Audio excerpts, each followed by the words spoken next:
बिस्मिल्लाहिर्रहमानिर्रहीम। अस्सलाम वालेकुम।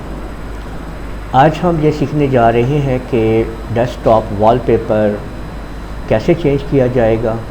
आपने यहाँ पे कोई कलर लगाना है या फ़ोटो लगानी है तो वो कैसे करेंगे।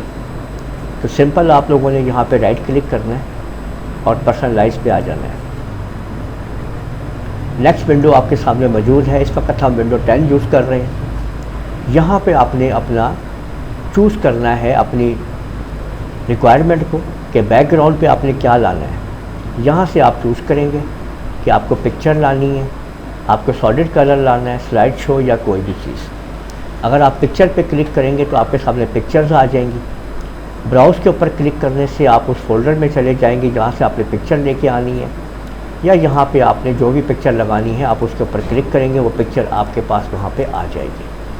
यहाँ से आप चूज़ करेंगे कि वो पिक्चर आपको कैसे लेके आनी है, उसको फिट करना है, स्ट्रेच करना है, टाइल में लेके आना है, सेंटर या स्पैन, जैसे भी आपने इसको लेके आना है उसके मुताबिक आप यहाँ पे वो चूज़ कर लेंगे जो भी आपकी रिक्वायरमेंट है। यहाँ पे आप लोग स्लाइड शो भी चला सकते हैं, यानी वो जो पिक्चर्स की लाइब्रेरी है वो आपके दिए हुए टाइम के मुताबिक, यानी जो स्लाइड शो है यहाँ पे आप देख सकते हैं।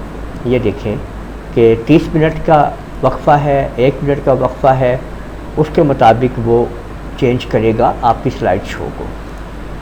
तो अगर हम इसको कोई कलर देना चाहते हैं तो हम यहाँ पे सॉलिड कलर के ऊपर आ जाएंगे और यहाँ से जो भी हम कलर देंगे वो आपका जो है इसके ऊपर लग जाएगा।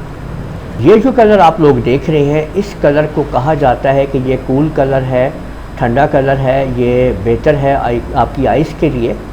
तो आप इसको अगर लगा लेंगे तो ये आप देख सकते हैं कि ये आपका कूल कलर है। तो इस तरीके से आप लोग जो है वो यूज़ कर सकेंगे अपनी जो है इसको वॉलपेपर को चेंज करना। ठीक है।